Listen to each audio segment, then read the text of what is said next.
Hello, my name is Amy Newland, and I'm here from the Franklin University's Instructional Design course IDP 600. I'm here to present to you on the dangers of texting while driving. This is an e-learning that's going to be focused on using our CIP theory, conditions of learning.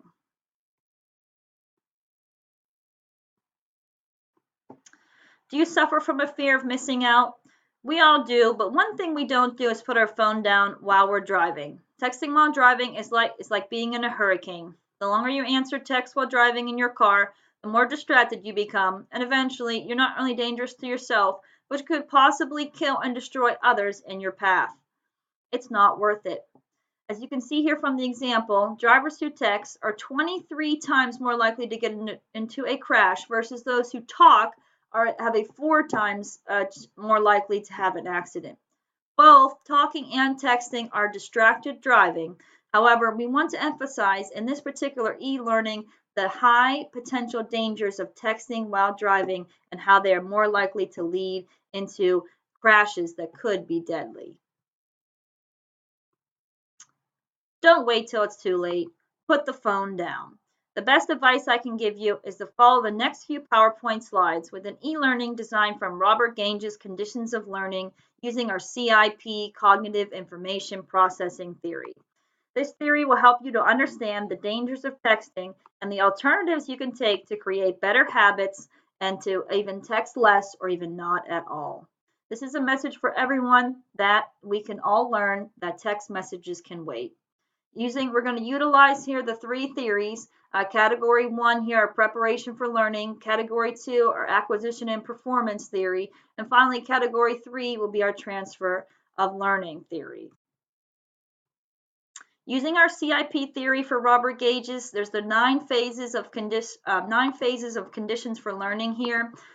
We have here listed the 9 various phases that we're going to break down into this particular e-learning to show you the dangers of texting while driving into the 3 categories with the 9 particular phases linked to each category.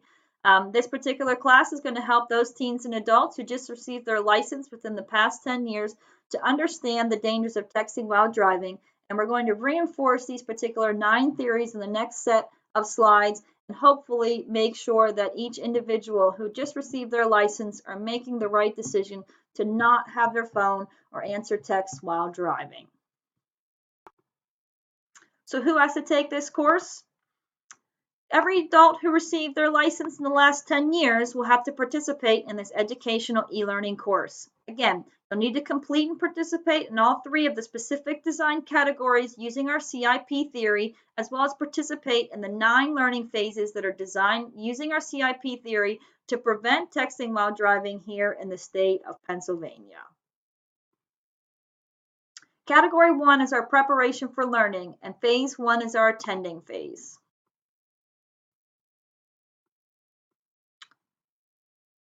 In this particular phase here, we want to inform the class that it's time to begin, and you're going to be attending and participating in a course designed specifically to inform you of the distractions the dangers and distractions of texting while driving here. So you'll be attending a class that will provide you with information and statistics in regards to the state law of Pennsylvania, as well as our U.S. national regulations on distracted driving. Our mission statement is simple. This course is aimed to inform you of the harms and dangers of participating in texting while driving and to provide you with alternatives to texting using our CIP theory to model and correct this behavior. In category 1, our preparation for learning, we're in our phase 2 expectancy phase. So now that we know who's going to be attending the course, now we're going to see what are our expectations. And in the next several series of slides here, I'm going to show you various PowerPoint links and websites that are going to show you just what we expect individuals to learn. Those who have received their driver's license from the first and 10 years of having their license are expected to know the Pennsylvania Department of Transportation safety and regulations. And one of the things we have here listed is our PennDOT safety website here. What I would have individuals do is just to refresh the information and refresh their information about the Pennsylvania Department of Transportation. They do have a distracted driving PSA video that individuals can watch, as well as a PDF that states texting ban fact sheet. It's really good information just to become more familiar with what the state of Pennsylvania requires. It also tells you the fines and other information that you would need to know in case you were ever pulled over for distracted driving, which can be linked to texting while driving. So every new driver should be aware of the Pennsylvania laws and regulations. And so the first link I would have them check out is PennDOT. The next thing we would expect individuals to know is more information about the National Highway Traffic and Safety Institute, so the NHTSA. They also have a distracted driving information website as well. I would have each individual here read the overview of distracted driving and mainly focus on taking a pledge. There's a hashtag Just Drive pledge that they have here. So not only do we want individuals to know the information from the Highway Safety Institute, but to start to recognize, I see this information, I'm expected to know this, but I'm actually going to take it one step further and take this pledge. And then throughout, my time, if I have time, and I can put in any hashtags just to kind of reinforce this particular idea as we prepare to learn more about the distractions and the destructiveness of texting while driving. As you can see here in this particular video, photo example here, you don't want your last words to be some text message here. We all know that it can wait. So it's important for us to, again, we expect individuals who just obtained their license to understand the rules and regulations, not only from the state here, but on a national level. And finally, our last thing we would expect our individuals who are participating in this class, the final website I would have you look at is the Center for Disease Control and Prevention. So yes, the CDC has a really interesting website here, a link to distracted driving. I would want individuals then to continue to learn about the dangers of distracted driving by participating in their individual website that they have. It has some more great information and links, again, just to reinforce what we would expect each individual to know.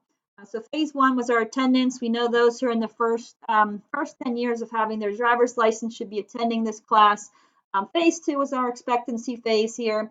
As we prep for learning, we should know the background of PA laws. We should know sort of the national agenda, and as well as our Center for Disease Control agenda here as well, providing you with facts and information about the dangers of distracted driving, as well as taking that pledge from the National Safety Institute are great ways just to start to meet our expectations of what we should know about distracted driving from these different agencies. So now we're still in category one in our preparation for learning. Our phase three is our retrieval phase. And in this particular phase of our e-learning, I would have individuals begin to sort of recall subordinate concepts and rules about distractions while driving and texting while driving, asking individuals if they know of anyone who's been hurt or killed in an accident involving texting while driving. Has anyone ever been in a close call in a car while texting while driving, or had a friend or family member who was texting and driving and almost got into an accident? You might even want to see if anyone knows of anyone who's been fined or pulled over or sent to jail for distracted driving. Usually these close calls everyone can remember. They kind of get their heart racing. So this is one thing that in our phase three, just of our learning, we also learn from our experiences. So I think with this particular part of our CIP theory, we can learn from others' experiences, from sharing, and just showing, seeing how many examples in the particular class of people who have had close calls might reinforce the dangers again of the distractions of texting while driving. So this would be a critical phase just to let people share their stories or close encounters and so forth. In phase four, selective perception phase, I would have here emphasizing a no phone zone type situation here. And the best website I found so far while doing the research was itcanwait.com. It's a campaign where, again, this is a second layer of submitting a photo and taking a second pledge here to reinforce the dangers of texting while driving. I've provided the link here. There are plenty of videos that you can watch on distracted driving, as well as a chance for you just to submit a simple photo of yourself and to take the pledge. This again reemphasizes what we talked about in the previous slides. Again, it's a second pledge that you're taking. So again, we're doing our phase four selective perception where we're going to present examples of a new concept or a rule here. And I want you again to submit your photos, take the pledge, link your face to your name and to your commitment to not wanting to text while drive. You've heard on phase 3 here some of the various close calls. You might have been in some various close calls. So you want to take the information you learned from the previous courses here on the previous phases and apply all of this. And I think this is a great time to go to this campaign here and take the pledge. In section phase 5 is our somatic encoding phase here. We're actually going to start into category 2 now, which is our acquisition and performance. So phase 5 is going to link you into what I would consider how we can present just some websites here on tips on how to avoid distracting driving. And 2 insurance companies, Geico and Farmers Insurance, both of these, the Farmers especially, gives you 7 simple safety tips that individuals can follow, just from putting down your phone to telling others that you're going to be in the car for the next hour, not to text you. They have different ways for you to inform others to put their phones away so that you're not distracted, and then you can arrive at your destination safely. So for somatic encoding, this is cues. This is here to provide you with cues for how to remember your information. And I think if you had some new cues and some new habits that you can build, you would be able to then more likely be safer in your car, knowing the dangers and knowing the facts that you might get a fine, knowing some of the dangers and close encounters you've seen. After watching those videos and taking the pledge, I think this is really a key phase. Because it should really tie everything into, okay, I've seen all this, what do I need to do? These 2 websites I can't phrase enough are going to really give you tips on what you can do to avoid distracted driving, put the phone down, and like I said, arrive at your destination safely.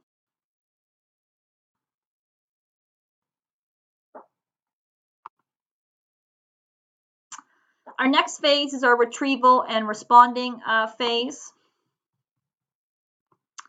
Here, again, we're still in category 2, so we're getting our acquisition and performance here. We're going to basically, what I would have as ask the students to apply this concept to a new rule or examples. What I would do here is have the students create some type of log or journal to note the next time they're driving in the car, if they see anyone texting while driving, if they catch themselves texting while driving, if they see any other distractions.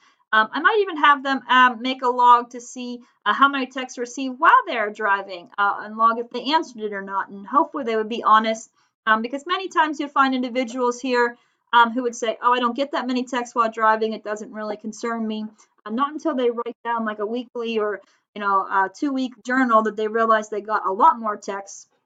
And then I would hope you would compare the information with others. So you would just ask the students next time they're in the car, if they see someone else distracted driving or distracted, maybe even to tell them to put down their phone, but just to keep a journal or a log, I think would be a great retrieval way and a great way to respond to all the information that they've been presented so far. The next phase, we're still in category 2, is our reinforcement phase. And in this particular phase, I would want to basically tally all of the information that we provided in the previous phase, compare it with your classmates' findings. So see how many, maybe everyone would agree that they do receive text messages between the hours of 3 and 6, and maybe they should turn their phones off between then so they won't be looking at their phones. The other thing I would want in this particular reinforcement phase is to, again, go over the facts here. All of these facts are really important. I started out with one of my first slides on the 23 times more likely to be in a crash when texting. But you can even see here there's facts that go back to our 39 states in the U.S. have laws that ban texting while driving. If you're a teenager taking this particular course, you would see if you agree with this, that 48% of kids the age of 12 and 17 have been in a car while the driver was texting. And 89% of American adults, so if you're an older learner taking this class, I think you can agree too that sending text messages or emails while driving is distracting and dangerous and should be outlawed. So in this case, if you read these facts, if you look at sort of the information that you gathered from the previous slide, sort of from your journal or your logs, you can see, oh, I actually do text a lot while driving, or oh, I do receive a lot of text messages. I think I would side with the 89% of adults that this is very distracting and disturbing, especially after watching the videos, taking the pledge, and learning these facts. So phase 7 should be a reinforcement of the previous first 6 phases here, where you can kind of tally your information. Again, let's reinforce these particular facts, reinforce the law, and hopefully then encourage the individuals from the previous phases to look at the 7 tips for alternatives and start promoting those alternatives and seeing how well they're received by their peers and others. Phase 8 is our queuing or retrieval phase, and in this particular phase, again, I reference Geico, Travelers, and Allstate Insurance. They each have their own individual quizzes, actually linked to distracted driving.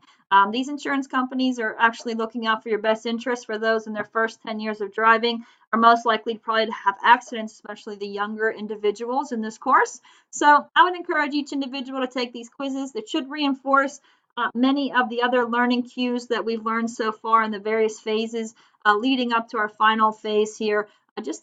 Our phase 8 here, our queuing retrieval phase here, where we would want to basically give these short quizzes on the new materials just to make sure everyone has comprehended what they've learned. There's a lot of terminology on these websites, but hopefully everyone can understand the questions and again reinforce the dangers obviously of distracting driving distracted, especially texting. And the last phase we have here in our category 3, our transfer of learning, is our generalization ability phase here.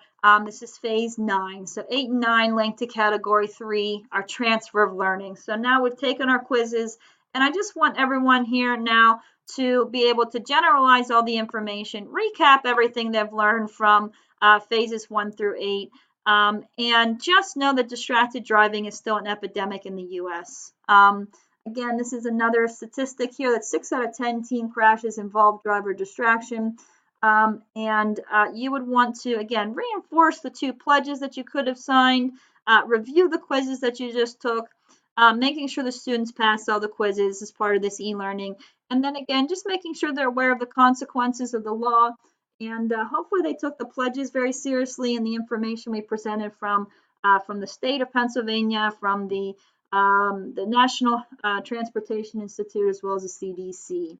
I hope this gives you a great recap of using the CIP theory here to help individuals to go through these 9 individual phases to become better aware of the dangers of texting versus driving. So thank you for listening to this presentation, and I hope you enjoyed this e-learning.